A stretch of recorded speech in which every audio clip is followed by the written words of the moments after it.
It's weird. Richmond's Pride weekend is always in September. And yeah, it's basically just there's an island in the middle of the James River that has like like a stage on it, and they'll have music all day. But then it's also just like here's booths of corporations that have paid money to be here and sell you stuff, and it's just like all right, I guess. September.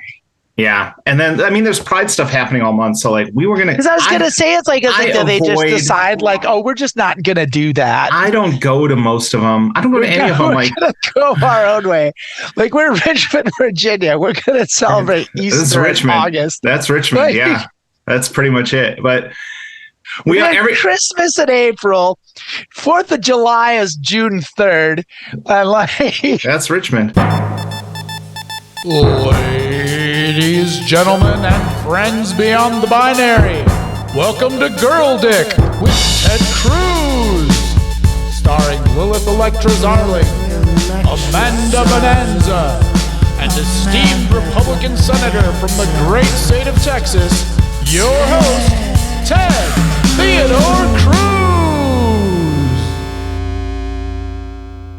Well, it's like 30% want to genocide, and then another 20% joined them as like, well, I'm just here for the tax breaks. Right. That's pretty much it.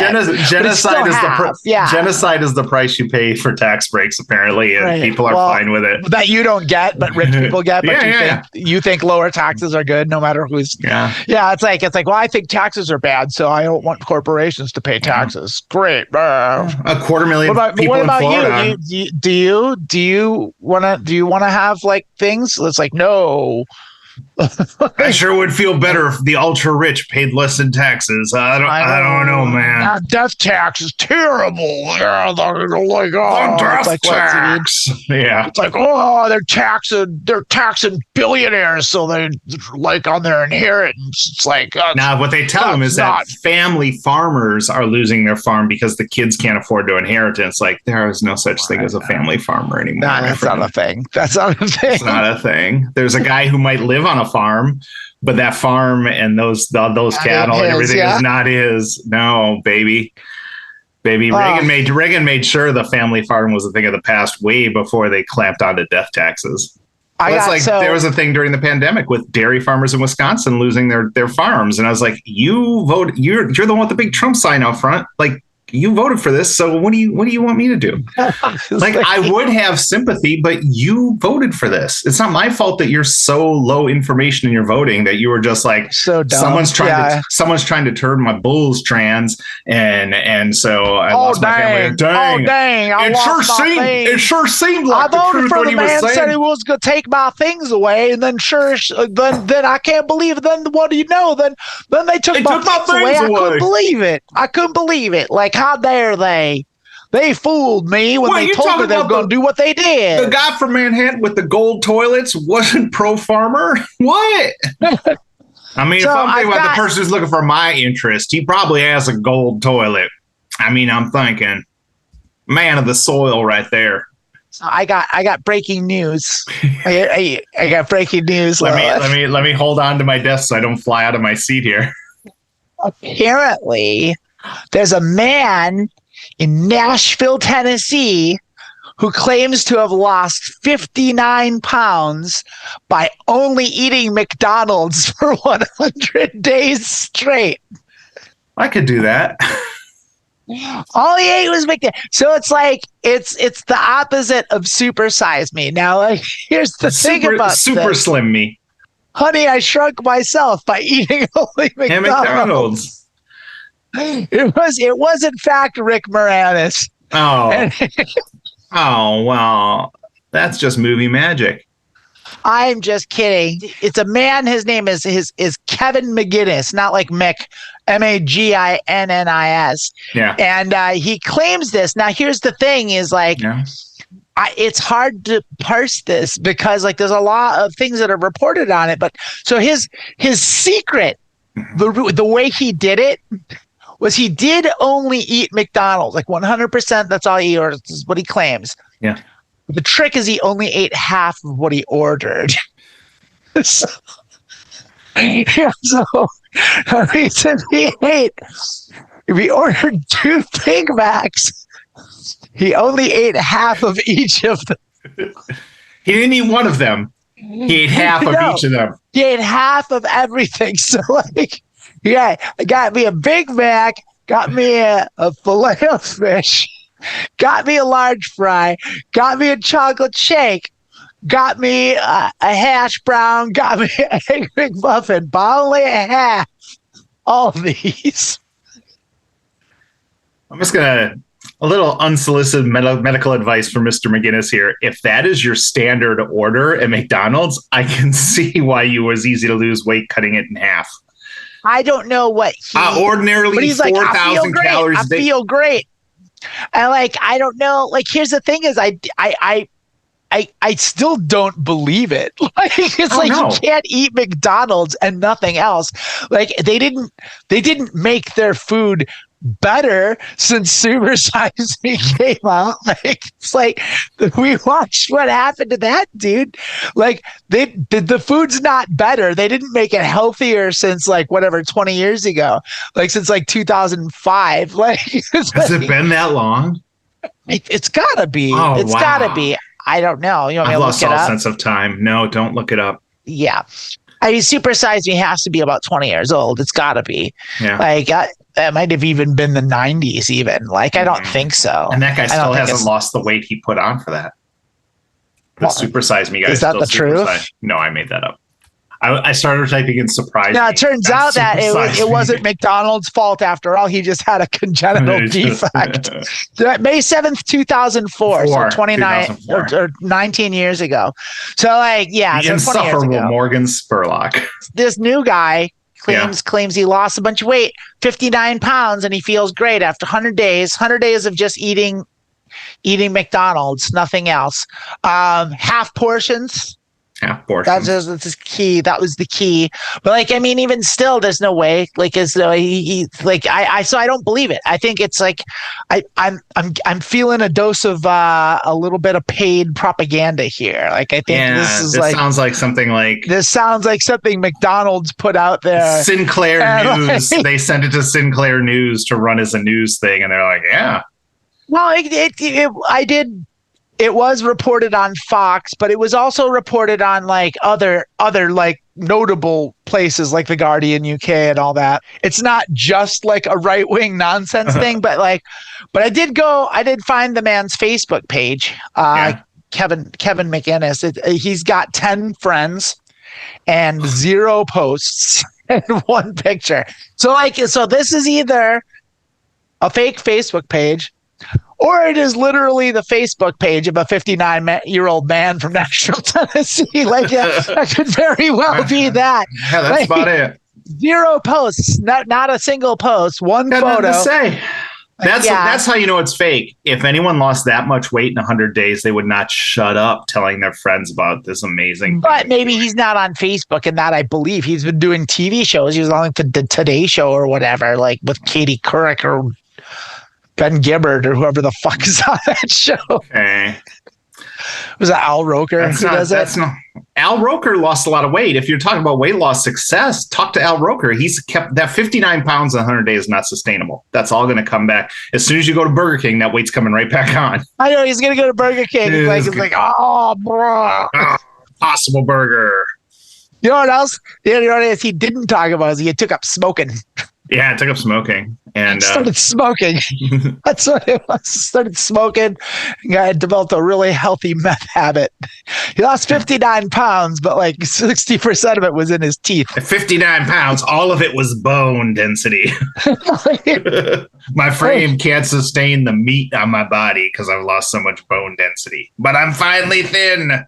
Just glad to know that finally I could eat as many half of filet of fishes as I want. Oh man, and that's really what we didn't know is that actually McDonald's was super healthy all along. This is the new breaking news for 2023. Happy Pride Month. McDonald's helps you lose weight. Come on, all you gays, eat the McDonald's. Come on, gays. Eat a filet of fish. Come on, the gays, eat the McDonald's. There's a TikTok trend also of teens making ice cream sandwiches out of McFlurries and McDonald's hash browns. So you order 2 McDonald's hash browns, and you put the Oreo McFlurry in between, and you eat it like an ice cream sandwich, and everyone loves it. It's all on TikTok. It's sweeping the nation. I just need to get out of here. This is the greatest country in the world, Cliff. Yes. Let you know. I mean, at least get go to get a McFlurry, and then go to Panera and get 2 of their oversized chocolate chip cookies and make it with that. Well, I mean, now you're not thinking like a Zoomer teen is what you're not thinking like. And that's the problem here is like, let's go back in time. Let's take our time machine let's go to like 1990. Mm-hmm. Were you eating healthy in 1990? I have not eaten healthy for one moment in my life. I remember like eating fast food like almost exclusively. As soon as I got my driver's license, that's just what we did. And like we just got high as fuck and went to Taco Bell. Like, and it's just like that was the thing, and that's what teenagers do. And that's what this TikTok thing is teenagers have discovered that like it tastes good to have hash browns with fucking McDonald's, salty and like sweet. What dumb shit did we do? That. We would we would just eat like fucking Taco Bell hot sauce packets. Like we did all sorts of dumb shit, mixed dumb shit with dumb shit. And like it's just like because you were high, you're a teenager. That's what you did, and it's no different with these teens today. They're just going to McDonald's. It's just now they've got TikTok, and that's it. They can see what other kids in other neighborhoods are doing. That's dumb. Exactly. They can import the stupidity to their neighborhood. Well, I mean, stupidity, just kid shit. Like, there's nothing wrong. There's nothing wrong with it. Do whatever you want. Is it better to eat a McFlurry not on hash brown? Like, if you ate them separately, is that somehow more honorable? I stand corrected. You're correct. You're talking about going to Panera Bread. That's not what teens are doing. Teens aren't all the raging at Panera. That's like middle-aged liberals. Teens that gotta go to Panera. Yeah, middle-aged and like older folk. Because the Asiago steak sandwich, you get it extra rare, so there's blood dripping into the bread. My last job, we used to provide lunch, so we'd have Panera Bread delivered every day for breakfast and lunch. I got so sick of Panera. I've heard it's pretty good, but like I don't okay. know. I can't imagine it's anything more than okay. It's a chain restaurant, like, right. And it's like if I break I've my never own bread been to a day. chain restaurant that blew my mind. It was like, oh, this is incredible. It's like, no, it's pretty fucking average because that's the thing about a chain restaurant. The whole point of a chain restaurant is to just drop one wherever and have it be also inoffensive enough that anyone will eat it. That's the key right there is like having your menu dumbed down to the lowest common denominator just like of food as many possible people can think is pretty okay. It's like Big Bang Theory. It's just like we want as many people to consume this as possible. So exactly, it's just trying to get Panera Bread more in a strip mall in San Jose, and there's just like bazinga. Yeah, from Birmingham to San Jose. Someone SimCity'd that and just plunked one down. Yeah, I'm surprised that's not like in SimCity. Where it's just like here are the franchises you can put restaurants in your thing. It's like, oh, I want an Olive Garden. There are small towns in America where there's like, you know what this town really needs? An Olive Garden. It's like, you have a good Italian restaurant. You could just go to the good Italian restaurant in town that's locally owned. Needs the Olive Garden. You need those breadsticks. I need breadsticks forever. You need all the Caesar salad you can eat. I can eat. I know. It's like I can't get enough of this Caesar salad. What is it? It's romaine lettuce and Caesar dressing. But it's just the lettuce from near the butt of the lettuce, so it's all white and odd. Oh, no anchovies. It's too ethnic when you put the anchovies in the Caesar salad. What ethnicity? Like Italian versus the anchovy. Italian. Okay, you got it. If you really want to depress yourself, like just look like anytime, like you just search online, just pick a mid-sized city and be like top restaurants in Milwaukee did one where they had like here are the best and the best Italian restaurant as voted was Olive Garden. It was just like, of course it was. That's guys, Milwaukee. I mean, Milwaukee. That's every town. That's every city that size. Every city. Maybe it's every city in the Midwest. Maybe it's in the flyover state. Like I'm sure, like in Peoria, Illinois, the best Italian restaurant is Pizza Hut. The best Mexican food is Taco Bell. Like I remember, like in high school, you voted like for like homecoming or graduation or the yearbook. Everyone voted on like best dressed or best dancer, like best restaurant, and it was always like a choice between Taco Bell and McDonald's. It was always fast food. Like it's like that was Milwaukee. Yeah, what's your song of the year? And it's like that was always kind of funny because it was always some top 40 garbage, but it was whatever flavor of the month was popular on the radio, which is like when they voted. It's like this is the month that we voted. This was the popular song and it won. It's like right, exactly. What are you expecting? So he's the man. I was in the bathroom at a truck stop and I heard a cover version of Higher Love by Dwight Yoakam. Someone covered Higher Love. They watched an episode of It's Always Sunny in Philadelphia. Like, I really relate to these people. Dennis got all excited. He's like, Higher Love, great fucking song. Great song. Steve Winwood, terrific song. And they're like, terrific song. I'm a professional singer. I'm going to do that. They did. And then they played in a bathroom. Nice. I don't know. Like, I feel like there's so many dumb ways to like make money and I can't do any of them. What bad hit song could I do? I was going to say one, but I don't want to say because I don't want to insult them. Just say it. I'm sure they're not listening. I know. I can remake by the Crash Test Dummies. Oh, no, they deserve whatever you're bringing out of them. That guy was waiting his entire life for that 1 minute window when people would like be like, yeah. And then that minute came and he caught that minute and he lived in it. He caught that minute right into his Bible. It's like, so oh my God. Is my 71-year-old mother decided she wanted to show her teenage grandkids, like, check out this weird song. And she showed them that song. They're like, what the fuck is this, Grandma? It was just like one of those awkward moments on The Simpsons where they were just sitting around at the table, like eyes darting around the room. You know, that's the only song to ever reach the Billboard top charts without having a vowel in the title. How could it not be true? How could it not be true? I mean, Chubby Checkers, we hit number one. By the Bottoms. We just give the song a stupid name, and then we also just have just like the worst vocals. It's such a bad song. It's so dumb. Once there was a boy. Once there was a kid who couldn't go to school. And you know what that was? That was alternative. That was the follow-up to Mmmbop. No, Mmmbop was later. That was Hanson's. See, one of the things that we never got to do with my band was we never got to do the 28-minute long Grateful Dead jam version of Mmmbop. God. Because we meant to. We were trying to play festivals. Our entire set was just the most fucking psychedelic fuck off version of Mmmbop, where like we came in and everyone's like, what the fuck is going on? And then we just like we just melted into like guitar solo and solo madness and just like insanity for 28 fucking minutes. And then just when they forget that they're listening to 28, you come in with when they've long forgotten. Then you come back in with the reprise and you show them that. And the people are just like, wait, this is still these assholes? What? It's still Mmmbop. What? Man. Should we do some questions? Man. Wait, we have a new name.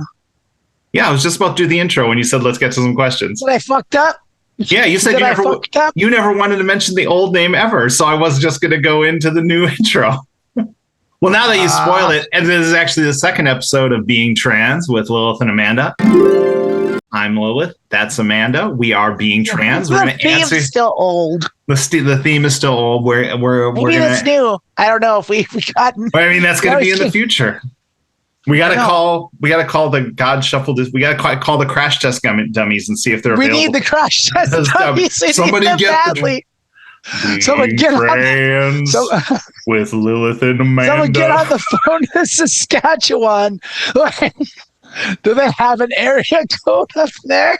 Area code is 911, baby. Oh my God! Did you just open the chest from Pulp Fiction? No, I just keep knocking I have my ring light. Okay. Precariously balanced atop my computer screen. Computer monitor. Yeah. It's not perfect. I don't have. Hey, I would say if there's one lesson to take from being trans with Lilith and Amanda is that nobody's perfect. We're not perfect. We're just trying to help. I know, right? I don't know. It's like, is that good or bad? I don't know. Perfection is boring. It's our flaws that make us amazing. Exactly. That's why I like when I tune a piano, I always leave like one string slightly off because if I got it exactly right, I'd have to die. It's too good. It's too perfect. It's too perfect. We're here to answer your questions and try to help being trans here in the 2023 and doing our best to make it happen. And we want you to make it happen too. We want you to live long, happy, and healthy lives. So we're going to answer some questions. We're going to talk to you, and we're going to see if we can be of any assistance. And if we are, you're welcome. And if we're not, sorry, we tried. But you can also email us. Better luck next time, sucker. You can also email us directly at girldickwithted@gmail.com. That does not make sense for a podcast called Being Trans, but we'll get it updated soon. There was a podcast. I tried to answer questions, but they couldn't quite do it. I can't. Crash test dummies. Like if you said this morning, what's something you're going to talk, that would have been the last thing. We wouldn't have thought of it, huh? Yeah, I would not have considered the Crash Test Dummies coming back into my life so solidly today. Like a fucking rocket, man. It's also one of those bands, like I bet you if you go and look up, they have like that album, God Shuffled His Feet. That's like their first album, came out like the 90s. But then they have like 37 other albums they've released since then. No, they're just like Herman's Hermits and they've never stopped. They just never stopped. People just stopped paying attention. Yeah, I guess. I just like the Bird is the Word song, though. My nephews think I wrote that song. The bird is the word? Yeah, they think I wrote it. But I'll let them watch this. I mean, podcast. it's such a bad song that if someone came in and they were like, ba ba boom, bow, bow, bow, you'd like, whoa, did you just make that up? Ba ba boom, bow, bow, ba ba doo, down, down. No, I wrote it. I wrote that. With a feather pen. With a bird feather. Hello. I dipped it in my quill. Everybody's heard about the bird. I say, the bird is the word. There is one word. That word is the bird, which is two words. Thank you, Crash Test Dummies, for taking us completely off the rails today. That's what they do. They're Crash Test Dummies. The energy of the Crash Test Dummies. How can you stay in your lane when the Crash Test Dummies? They're alternative. Like you never know. You think they're going to zig and they zag. I got a couple good questions here. How did you handle your teenage years knowing you're trans? And I feel like this is more towards younger people because I knew I was trans before I knew what being trans was. This is a question I feel a lot of people would ask to help with their coping, and I'm genuinely interested in how different people made it through those years of their lives. Yeah, I can tell you what I did. I don't know. The only advice would be like, don't do what I did. Yeah, well, I mean, that's the thing is like, I don't think either of us are going to be like the right people to answer this because, I mean, neither of us came out even till we were in our 40s. So it's like, you know what we did to cope with being trans in our teens? Yeah. Stayed deep in the fucking closet. That's what. Didn't tell a fucking living goddamn soul. That's what. We kept our goddamn mouths shut. That's I was such a garbage person in high school. Like I was just like, I didn't mesh well with other people. We're Gen Xers. We thought we were cool, and like we were, but like compared to like kids today, we were shitheads. I was such a shithead in high school. Like I was such an asshole. Like especially compared to like kids now, like teenagers now, they're like polite and they're like respect each other and they're like they're good people and like not. I thought you were on TikTok. Not on TikTok. They weren't. Those kids on TikTok. All the teens that I've had encounters with in the last like 10 years have been like, They've been amazing. They've been like fucking cool and good people and respectful, and like they've just streamlined like the right balance of being fucking cool as shit and also like being kind to their fellow. I will say this. So like I volunteered at a place that did group meetings for trans young people or for queer young people. They had a night that was just for trans kids, and I volunteered at that. And I think one nice thing about being teen nowadays is that you can find those places where you can at least have other trans people to talk to or get like support from professionals. I would say though, one thing I did learn going through that is like, there's always, no matter what, humans are humans, and no matter where you go to, there's going to be a hierarchy. There's always going to be the popular kids. There's always going to be, infighting and stuff like that. But you can at least go and like find your core group of people and have those people you can rely on to talk to with all the stuff you're going through. So I would say, for me, how I dealt with it, like, I kind of like turned in on myself. I spent a lot of time by myself. I was a very lonely child, and did a lot of, if you could do it solo, I did a lot of reading. I spent a lot of time. I bought my first computer when I was like 14, 15. I saved up money and bought a computer and like learned how to use the computer and did stuff like that. So like I turned a lot of it inwardly. I think kids today, you can, like I said, join a group in school or look for support outside of school that works with trans people or queer people or whatever your situation might be. Obviously, this is a trans podcast, so we'll talk about trans people, but you can find that support. And then the one thing I always tell people is like, you're moving at your own pace. So don't feel like you have to be something, and don't feel like if you're not ready to come out to people, you don't have to come out. If you're ready to come out, you can come out. Like, but having that support, even if I've been in trans groups with adults, and at this group as well, there were people who weren't out to their families, and they would come, and this would be a place where they could just be themselves. And sometimes, like just even if it's just like one night a week where you can just hang out and like be your true self, like sometimes that's enough to give you the energy to keep going and keep finding that next thing for you. I gotta ask. Yeah. When you were 14, 15 years old, you bought your first computer. Yeah. What computer was it? An Apple IIc. An Apple IIc. That's before the 2E. Yeah. Had a 5 1/4 disk drive. You'd buy a game and it would come with like 6 of these 5 1/4 discs. And you'd get to a point of the game and be like, flip the disc over, or take this disc out and put in disc 2. Oh man. Yeah. Good stuff. I remember when I was in college. I don't know how helpful that's going to be. When I was in college, I wrote a paper, and I'd always make a title page, and I'd find like great fonts and stuff. And I do a great font. Like one teacher mentioned it to me, and I was just like, do you really like my cover? Or are you being a jerk? Because he's like a poetry teacher, so it's always on the edge with those types. You never know. You never know if they're being nice or they're being an asshole. Okay, no. So, but I also did not have internet. I have some advice on like, that. Young teens, about turning in term papers. No, about like receiving compliments. Like that's a thing that I've learned over the years, especially when you like start coming out in that first year where it's all crazy, is always assume that a compliment you get is genuine.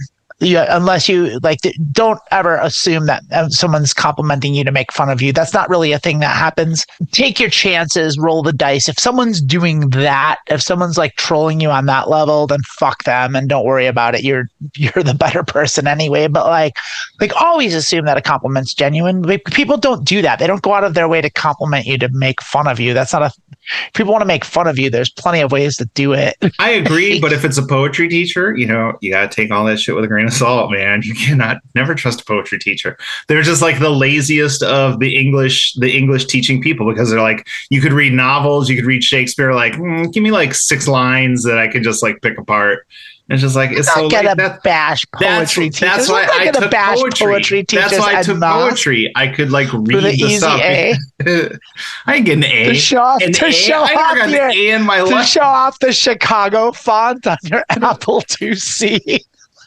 That was really great fun, man. I would say this. I agree with you. I used to go through this with performance, and like people come up to you after a show and they'd be like, oh, I really liked, because it's like improv, so it's usually like 6 or 7 people on stage. I really, man, you said that thing, it was great. And at one point I was just like, if they didn't think you were good, they could just like not come up to you. Not do that. Like, yeah, that's the thing. Yeah, exactly. And if someone's coming up to do that just to be rude to you, that's a reflection of them. That's not a reflection of you. That person's got problems. That's not a thing. That's not a thing. It's not a thing people do. Yeah. I don't know how much like our advice of like, you know what you do? How do you get through your teenage years? Well, save up money and buy your first computer.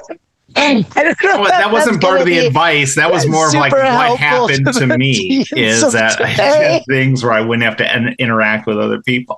You know what you do? Get yourself some Jenkos and some Z Cavariccis. Get the latest Boys to Men single on cassette. There you go. That's what you need to do. Show your fellow teens that the crash test dummies. Blow their minds with this alternative musical option. Alternative to music. Goddamn crash test dummy. Goddamn crash test Gen Xers. Tune in. Get it while it's lukewarm. Crash test dummy stuff is really connecting with our core audience too. Yeah. It really is. I was listening to this podcast and they made up this band called the Crash Test Dummies who had a song that just was Mmmm.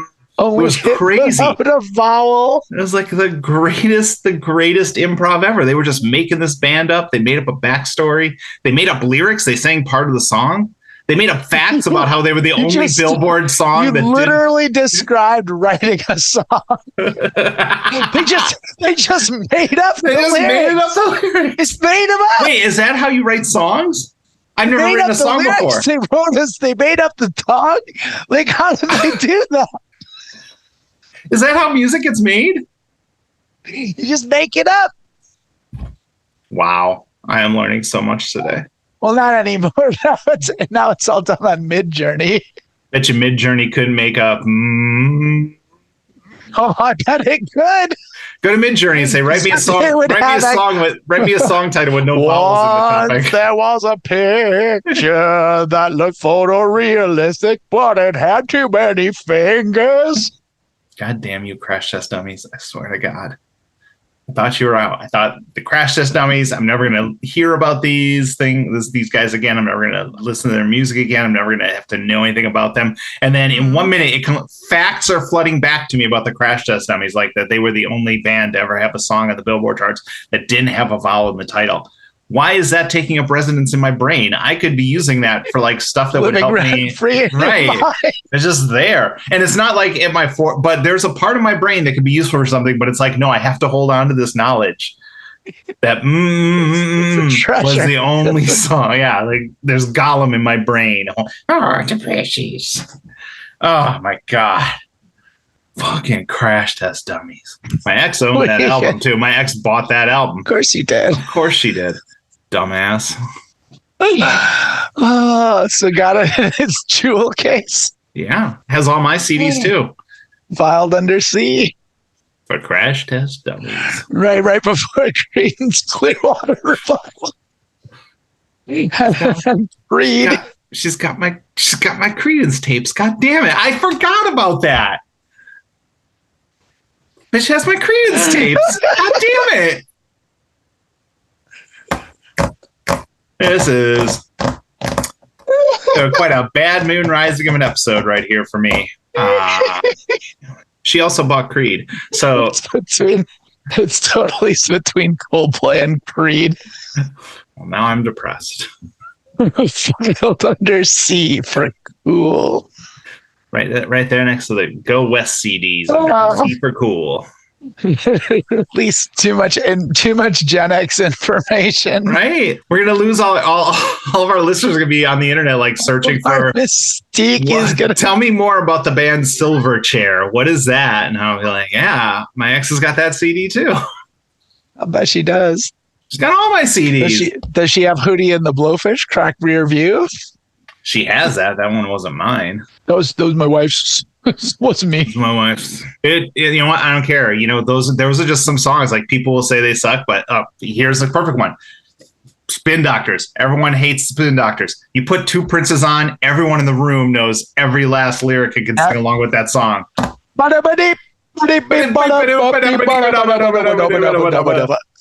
like the Spin Doctors. I don't care what anyone thinks. Yeah, they're the greatest. Whatever. I'm allowed to not like the Beastie Boys and like the Spin Doctors. I don't care. You're allowed. I'm allowed. At least for now. We'll see if any bills get passed in the future regulating how much. Ron DeSantis might have a thing or two to say about that. Like songs about two princes. What about one prince? The Prince of Peace, Jesus. Two princes, huh? I don't know about that. I don't know about that. Two princes trying to marry one girl. It sounds, I mean, you don't have to choose. That's why the Spin Doctors are irrelevant. They have this song about choosing. It's like, you don't have to choose. Both of you two can go out and get full-time jobs and spoil this precious woman. That's the answer. All right.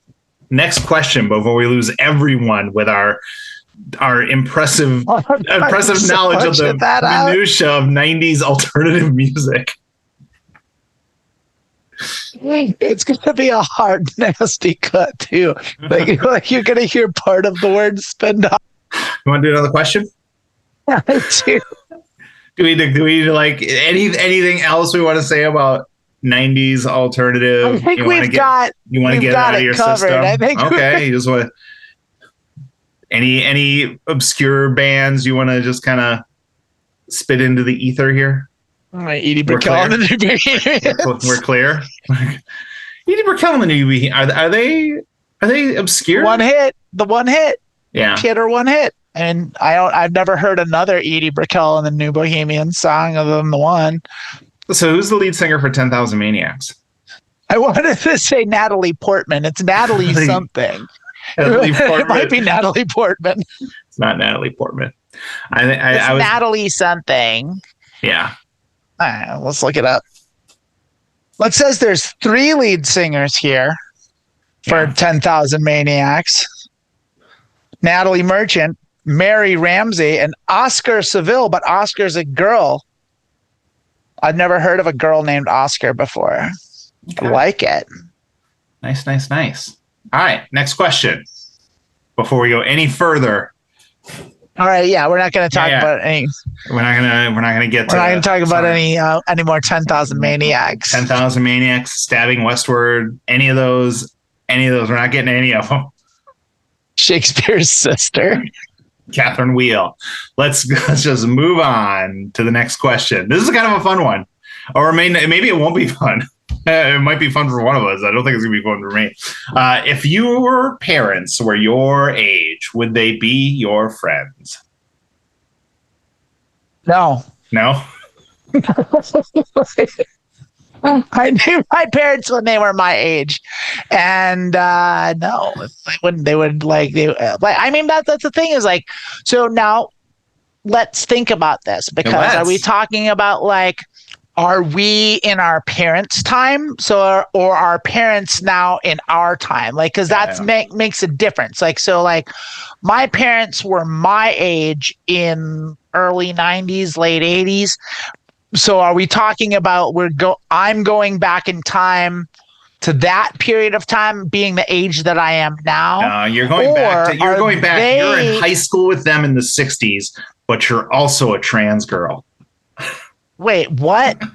So we're all going back in time? You're all going back in time. Yeah. I mean, we can. I don't think that's the question. It just says if your parents were your friends. What if you got a DeLorean and you went back to 1955? What would it feel like? What if? Mr. Banana. Why wouldn't your parents be your friends? Because they're like, okay, because I am a radically different person. Yeah. In my 40s than my parents were. My parents were homeowners and had a family. And like, it's like my parents had kids in their 20s. Like, I don't know anyone really that has kids. I'm not friends with anyone that has kids that are like teenagers, really. Yeah. Well, that's not true. But it's just a different time. It's like my dad's like was like an engineer and like they were square. That's why. Okay, I hate to admit it. You said it. That yeah, my parents were squares. Like they weren't. My mom maybe but my mom like never like did anything without my dad. And like it's like I love my dad, but like I wouldn't be like his friend if he wasn't my dad. Like I wouldn't be like, hey, this guy's pretty cool. Like it's because he's not. He's a good dad. I love him. Yeah, but like he's no, I wouldn't be friends with my parents. Like. Yeah, if we're talking like when like me going back to when they were my age, like that's what I'm saying. Like, but I mean, that's the thing is I don't know. Like, would I be the same person had I been born at the same time as my parents? Like, if I was born in like 1950, like it's like I would definitely be a different person. Like, I'd have money. Yeah, he got some of that sweet boomer money, right? That's the entirely thing. Different outlook on things. This podcast would be called "No One Wants to Work." Yeah, no one wants to work again. No one wants to work anymore. Yeah, and we talk about how these kids today don't want to work. Yeah, I would say kids today are too lazy. They need to like go print up their resume on some good solid cardstock. Go pound that pavement. Cardstock, a good ivory, like a 25% cotton bond, like a good linen paper is what you'd want to do your resume on. Put it in the typewriter and type that up. Make sure there's no typos. You can print it through you can print it on your computer, but a cardstock, if you got a resume that came on cardstock, you'd probably throw it away. I think I'd throw any paper resume away. Like, who wants paper resumes? Who's doing that? Boomers? When you apply for a job first of all, you have to go online and you have to fill in all this information, and then you have to upload a resume that has all the same information. Yeah, it's great stuff. Boomer it's efficiency. Great stuff. Yeah, I don't think I think my parents and I were too different. To be apparent, we don't talk now either. So I guess that I get along with my parents quite well now. But I would say, what I would wish is, my mom grew up in like a very strict Catholic household, alcoholic father up in northern Wisconsin. Yeah, it's everyone's. Yeah. And you just described every Gen X. Every generation, everyone's mom is just like grew up on a farm in northern Wisconsin, very Catholic, alcoholic father, like, oh, yeah. So standard American mom. It's like, right. Yeah. But she was in World War II. Never talked about it. Never talked about it. Dude, my mom's dad would never been away. He conned his way out of World War. He'd be one of those. They sent him to World War II. He shipped a Jeep back like one piece at a time, and then had a Jeep waiting Johnny for him. Cash. Yeah, right. He was like mailing screws home, and then got home and assembled himself a military grade Jeep. Body parts back one at a time. Built himself a Japanese man. He just got like a big box. Like I'm sending my paycheck home to my wife. It's like Frankenstein's monster. Yeah, it's just like like one finger, one toe. Just shipped it back. I'll put that spleen in my lunchbox. Send it back across the ocean. Anyway, if I could continue with my story, my mom always wanted to be. She wanted to be a teacher. Wanted to be a gym teacher. Was very like competitive and athletic. Like I remember when I was a kid, she was like on the church softball team and just like crushed it. Like, and she ended up like the school, like one of the nuns at her school told her like, yeah, you can't be a teacher, blah, blah, blah. And it's kind of like, just carried that with her the whole time. As a coach, it like saddens me. I'm like, you have to let that shit go. Like you should be enjoying life. But I wish like me now could be her age when she was in high school and be her friend and set her on a different trajectory. Right. But I mean, I was kind of in a similar place where I was just living this life because I was told what to do, didn't do what I wanted to do. Yeah. And so, the lesson for y'all out there is it's never too late to change your trajectory. That's the truth. Yeah.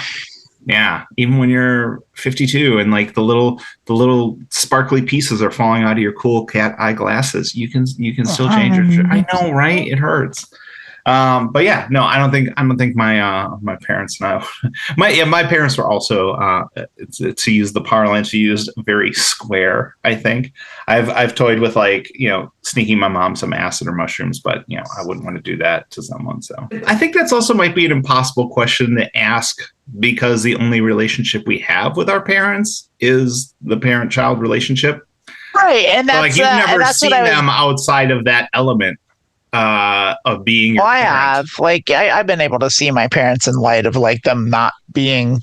I've gotten enough of a glimpse, It's like, but I mean, that's the thing is, like, I feel like this particular question, like, not only creates problems on that level, but also on just, like, the problems with time travel in general and, like, the issues with time space. How's that gonna work? There's so many like esoteric problems with this question. The stony philosopher in me cannot get past them. It's impossible. I can't. Like, just have some fun and play the games. It's impossible.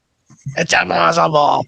Like, if I were we're not even in the same place in space. I'd just be adrift. I wouldn't even be in this galaxy. I think there's also a thing where it's like, if your parents your friend, like, those are people who already are getting bad advice from their parents. Like, the people who's like, my mom's my best friend, and it's like, oh, okay, that's not going to work out. That never works out. Does it work out? I don't know. Like, I've met people that get along with their parents on that level, especially like getting along and your best friend is different things. Yeah, that's true. But I mean, like, honestly, like, the idea of having a best friend, come on, what are we, 13? Yeah. Like, that's not a thing. Just found out that Amanda and I aren't best friends. Oh my fucking God. Oh shit. Actually, I think it's more of a problem. It's not when the kid thinks their mom is their best friend. It's when the mom thinks the kids are her best friend. That's usually when the problems start. That sounds like this could be a real wacky Disney movie starring Shania Twain. No, it's called The Mom Who Bought Booze for Her Kid's Party. I'm the starring Winona Judd. How's she gonna get out of this one? She's gonna use that Winona magic, y'all. That was quite a trip we took there. 90s music. We learned so much. We learned so much about our. There's a lot more to go. There's a lot more to learn. We barely touched on the Beastie Boys catalog. Yeah. You know what? Slowly, this podcast is going to morph from trans support to 90s music meltdown. We melt down the greatest hits and bands of the 90s. Well, that's what I call music. That's what I call music. Volume 90, 1990. Any last words? Join us next week when we go in depth and discuss the deeper meaning of the song Sister Christian. Sister Christian. Lilith, what's your price for a flight? You guys, thank you for joining us. Please like and subscribe. Oh my God, another lightning flash. Oh my God, I can't even laugh. Like, this is such a precarious, dumb situation with this thing. I gotta be perfectly still. Hey, that's okay. That's okay, because we're just gonna outro right now. We're gonna say, hey, email us girldickWithTed@gmail.com. That'll be changing shortly. Watch us on YouTube, like and subscribe. You don't have to pick the little bell icon for updates. Like, we're not gonna be obsessive about it. But if you're listening on podcast, leave us a review, especially as we change from our old thing, which I wasn't going to mention anymore, but Amanda mentioned at the top, so now it's. Well, I fucked it up.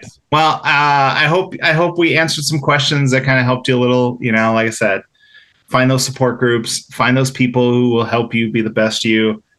We love you. We hope you love us. We hope you come back next week. I'm Melissa Zarling. That's Amanda Bonanza. Goodbye. Bye.